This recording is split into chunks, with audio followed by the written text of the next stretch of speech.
Assalamualaikum warahmatullahi wabarakatuh. Waalaikumsalam.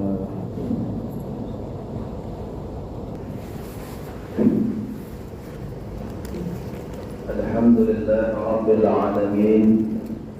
Wa bihi nasta'inu ala umuri dunya waddin. Wassalatu wassalamu ala asrafil anbiya wal mursalin wa ala alihi wa sahbihi rasulillahi ajma'in. أشهد أن لا إله إلا الله الملك الحق المبين وأشهد أن محمدا عبده ورسوله صادق الوعد الآمين اللهم صل على سيدنا محمد وعلى آل سيدنا محمد أما بعد فيا أيها الناس اتقوا الله حق تقاته ولا تموتن إلا وأنتم مسلمون قال الله تعالى في القرآن الكريم أعوذ بالله من الشيطان الرجيم يا أيها الذين آمنوا اجتنبوا كثيرا من الظن إن بعض الظن إثم ولا تجسسوا ولا يغتب بعضكم بعضا أيحب أحدكم أن يأكل لحم أخيه ميتا فكرهتموه واتقوا الله إن الله تواب رحيم. Sadaqallahul azim. Ma'asyiral muslimin, jamaah salat Jumat rahimakumullah. Bertakwalah kita kepada Allah Subhanahu wa taala dalam artian takwa yang sebenarnya, yaitu yang kami ambil dalam ilmu ushul fikih, imtisalul awamirillah wa ijtinabun nawahi. Melaksanakan seluruh perintahnya serta menjauhi apa yang dilarangnya. Juga saudaraku hadirin rahimakumullah, marilah kita senantiasa mensyukuri kenikmatan-kenikmatan yang diberikan Allah Subhanahu wa taala kepada kita.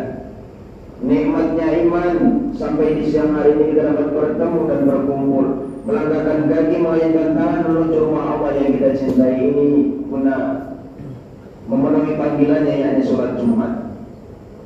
Nikmat kesehatan zahir dan batin, yang itu semua perlu kita syukuri. Kalau kita syukuri, maka akan Allah tambah nikmat itu. Tapi kalau kita mengkufuri, kita tidak mau mensyukuri nikmat ini, maka ingat pesan Allah Subhanahu wa taala dalam Quran surat Ibrahim ayat 7, Inna azabi lasyadid. Sesungguhnya azabku sangat pedih. Saudaraku kaum muslimin rahimakumullah, ketika Rasulullah SAW Isra Mi'rajkan oleh Allah Subhanahu wa taala, beliau diperlihatkan berbagai tamsilan oleh Allah Subhanahu wa taala. Yang pertama, beliau melihat ada sekelompok orang yang di hadapannya ada bangkai manusia. Dan bangkai manusia itu Allah perintahkan untuk dimakan. Bisa kita bayangkan, Pak, bangkai manusia disuruh makan. Nabi SAW penuh keheran-heranan, dia bertanya kepada malaikat Jibril, wahai malaikat Jibril, siapa mereka itu? Malaikat Jibril menjawab, wahai Muhammad, itu adalah umatmu. Kenapa mereka melakukan hal seperti itu? Mereka ketika hidup di dunia ya Muhammad, mereka kerjaannya hanya gibah. Gibah itu, Pak, menggunjing orang, menggunjing saudaranya, menceritakan aib tetangganya. Maka kejelekan dari gibah ini besok di hari kiamat dia akan dihadapkan bangkai orang yang dia gibahi. Sebagaimana Allah abadikan dalam surat Al-Hujurat ayat 13 ayat 12 yang saya bacakan tadi. Wala yaghtab ba'dukum ba'dha ayyuhibbu ahadukum ayyakula lahma akhihi maita fakarihtum. Kata Allah Subhanahu wa taala, dan janganlah sebagian kamu menggunjing sebagian yang lain. Sukakah di antara kamu makan bangkai saudaramu yang sudah mati? Allah pun langsung menjawab, fakarihtum, maka pastilah kamu akan merasa jijik kepadanya. Jadi saudaraku hadirin rahimakumullah, nampaknya penyakit gibah ini, Pak, menceritakan aib saudara kita, menceritakan aib tetangga ini, nampaknya ringan-ringan saja, tak terasa. Tapi padahal kejelekan ghibah ini, saudara hadirin rahimakumullah, adalah menghabiskan amal kita. Kenapa begitu? Kalau kita menceritakan aib tetangga kita, maka dengan otomatis pahala kita akan kita berikan kepada orang yang kita gibahi, sedangkan dosa orang yang kita gibahi akan Allah berikan kepada kita. Makanya besok di hari kiamat, Pak, orang-orang yang dikatakan nampaknya 5 sholat 5 waktunya rajin, baca Al-Quran tidak pernah tertinggal, puasa Senin Kamisnya juga tidak pernah tertinggal, sedekahnya banyak, tapi besok dia dimasukkan ke dalam neraka. Maka dia bertanya kepada Allah, ya Allah, mengapa aku bernasib seperti ini? Allah menjawab, kamu dulu di dunia kerjaanmu suka ghibah, tidak terasa ngomongin tetangganya, tahu-tahu itu tadi, Pak, amal kita hangus, amal kita habis, kita berikan kepada orang yang kita gibahi. Maka untuk hari ini, kita mulai dari hari ini, Pak, mari jangan sampai kita melakukan yang namanya ghibah.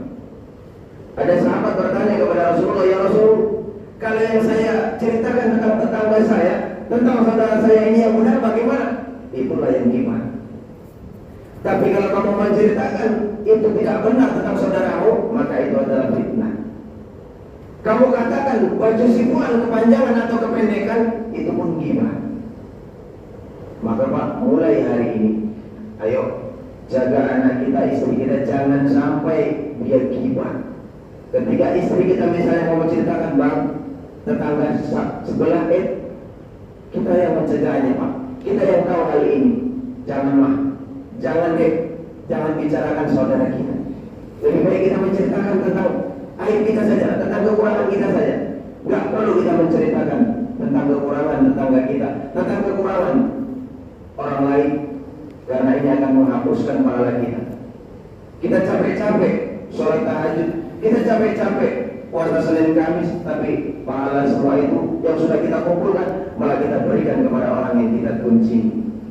Na'udzubillah, na'udzubillah. Saudara hadirin jamaah salat Jumat rahimakumullah. Kemudian di dalam peristiwa Isra Mi'raj itu Nabi SAW melihat ada sekelompok orang yang mereka mengangkat batu besar. Kemudian batu besar itu dihantamkan ke kepalanya, hancur lebur kepalanya. Kemudian Allah utuhkan kembali, dihantamkan lagi batu besar itu ke kepalanya. Sampai Rasulullah penuh keheran-heranan dan bertanya kembali kepada malaikat Jibril, wahai malaikat Jibril, siapa mereka itu? Kata malaikat Jibril, wahai Muhammad, itu pun umatmu ya Muhammad. Kenapa mereka melakukan seperti itu? Kata malaikat Jibril, ketahuilah wahai Muhammad, bahwa mereka ketika hidup di dunia, mereka ringan-ringan saja dalam meninggalkan sholat 5 waktu. Jadi di hari kiamat mereka merasa rugi sekali, mereka merasa menyesal sekali, menyesal yang tidak ada artinya. Maka dihantamkan batu itu ke kepalanya sampai hancur. Allah utuhkan lagi, dia hancurkan kembali. Saking dia menyesal dalam artian yang tidak ada gunanya lagi. Maka saudara hadirin rahimakumullah, jangan sampai peristiwa yang dilihat Rasulullah SAW itu terjadi nanti kepada kita, saudara hadirin. Untuk itu, momentum untuk senantiasa ingat dengan Isra Mi'raj, kita dawamkan sholat 5 waktu. Jangan sekalipun kita meninggalkannya, sesibuk apapun kita, seberat apapun rasanya ingin melaksanakan sholat 5 waktu itu, kita kerjakan. Karena bagi orang-orang yang senantiasa mendawamkan sholat 5 waktu, Allah akan berikan 5 keistimewaan. Yang pertama, kata Nabi SAW, akan dihilangkan kesempitan rezekinya. Yang kedua, akan diselamatkan dari azab kubur. Yang ketiga, kelak di hari kiamat dia akan menerima buku catatan amal melalui tangan kanannya. Yang keempat, dia melintasi sirat, titian sirat secepat kilat. Dan yang kelima, kata Nabi, dia akan dimasukkan surga tanpa dihisab. 5 keutamaan orang-orang yang mendawamkan sholat 5 waktunya. Sebaliknya, orang-orang yang meninggalkan sholat 5 waktu, begitu azan tiba dia tidak menggubrisnya. Begitu ada azan berkumandang dia tidak hadir di mana panggilan azan itu. maka Allah Subhanahu wa taala akan mengazabnya dengan 15 azab. 5 azab ketika hidup di dunia, 3 azab ketika mati, 3 azab di dalam kubur, dan 3 azab ketika dibangkitkan. 5 azab ketika hidup di dunia, Allah cabut keberkahan umurnya. Sehingga orang-orang yang meninggalkan sholat ini nampaknya walaupun dia berumur panjang, tidak pernah sakit, sehat terus, tapi memang sudah Allah cabut keberkahan umurnya. Walaupun panjang umurnya tapi tidak berkah. Dia sudah Allah biarkan bermaksiat, dia sudah Allah biarkan bergelimang dosa, karena memang dia tidak mau menjalankan perintah Allah, yakni sholat 5 waktu. Kemudian Allah cabut, Allah hapus ciri-ciri kesolehan dari wajahnya. Yang ketiga, seluruh amal perbuatan baiknya tidak mendapatkan pahala. Yang keempat, doanya tidak diangkat. Bagaimana doanya mau naik ke langit, sedangkan dia cuma berdoa, tapi dia tidak mendirikan sholat. Kemudian dia tidak mendapatkan doa dari orang-orang yang soleh. Ketika kita sehabis sholat 5 waktu, kita sering mendengar, kita sama-sama berdoa, Astaghfirullahaladzim li wa liwalidayya wa li jami'il muslimin wal muslimat wal mu'minina wal mu'minat al ahya'i minhum wal amwat innaka 'ala kulli syai'in qadir. Orang-orang yang meninggalkan sholat, dia tidak mendapatkan bagian dari doa-doa orang-orang yang soleh. Kemudian saudara hadirin rahimakumullah, ketika 3 azab ketika dia mati. Yang pertama, kata Nabi, dia akan mati dalam kehinaan. Yang kedua, dia akan mati dalam kelaparan. Yang ketiga, dia akan mati dalam kehausan. Kata Nabi, walaupun seluruh air yang ada di muka bumi ini diberikan kepadanya, tidak akan pernah bisa menghilangkan rasa dahaganya ini. Na'udzubillah, summa na'udzubillah. Kemudian 3 azab ketika dia berada di dalam kubur. Allah himpit dia, dihimpit dia dengan kuburnya, sehingga tulang rusuk kiri dan kanannya saling bersilangan. Ketika sudah hancur lebur tulangnya, Allah utuhkan kembali, dihimpit lagi oleh kuburnya. Hal seperti itu terus menerus sampai hari kiamat.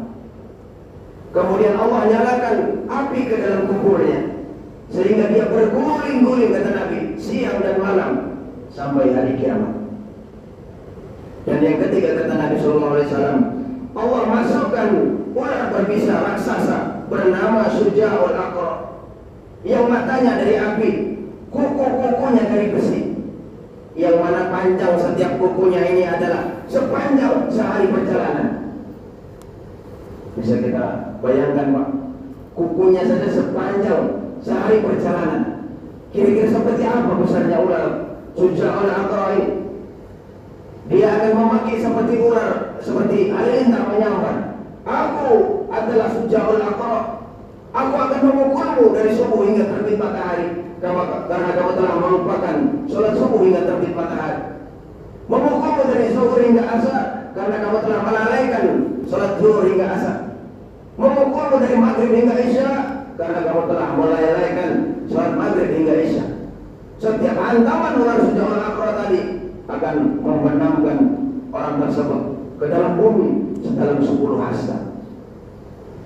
Bayangkan saudara hadirin rahimakumullah, setelah hancur lebur tulang kita tadi dihimpit oleh kubur, kita dibakar di dalam kubur tadi siang dan malam, berguling-guling sampai hari kiamat. Setelah itu Allah masukkan ular berbisa raksasa bernama Syuja'ul Aqra. Betapa pedihnya saudara hadirin orang-orang yang meninggalkan sholat 5 waktu.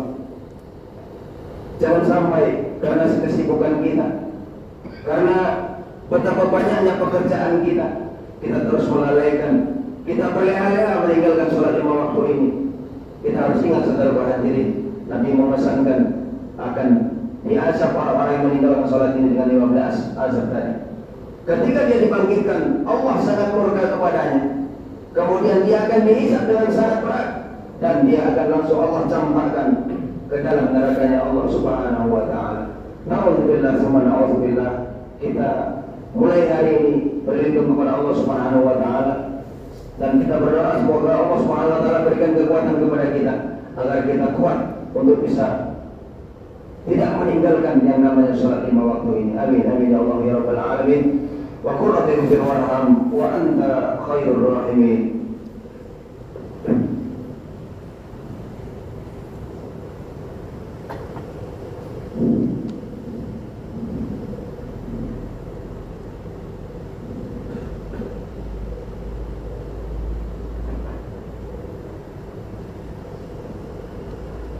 الحمد لله معين الصابرين بعزة نصره وميسر الشاكرين لحميد شكره وموفق المختارين للقيام بأمر أحمده على ما أنعم وأسلم لأمره فيما أكرم وأكرم.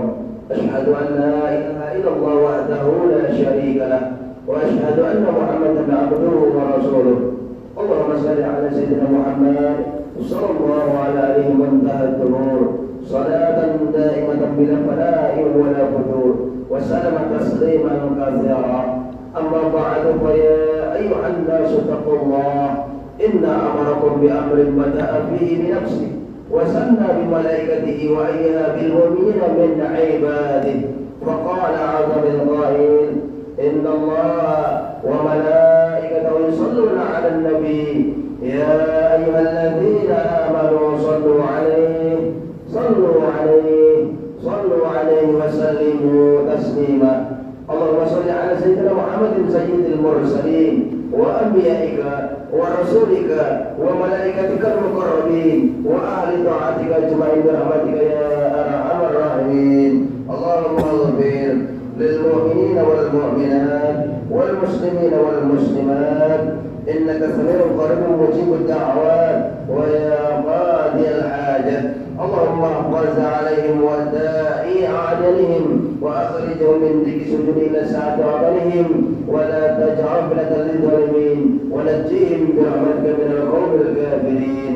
اللهم بارك لنا في رجب وشعبان وبلغنا رمضان. اللهم ربنا آتنا في الدنيا حسنة وفي الآخرة حسنة وقنا عذاب القبور وقنا عذاب المحشر وقنا عذاب النار. عباد الله إن الله يأمر بالعدل والإحسان وإيتاء ذي القربى وينهى عن الفحشاء والمنكر والبغي يعظكم لعلكم تذكرون. فاذكروا الله العظيم يذكركم واشكروه على نعمه يزدكم ولا ذكر الله أكبر. أقم الصلاة.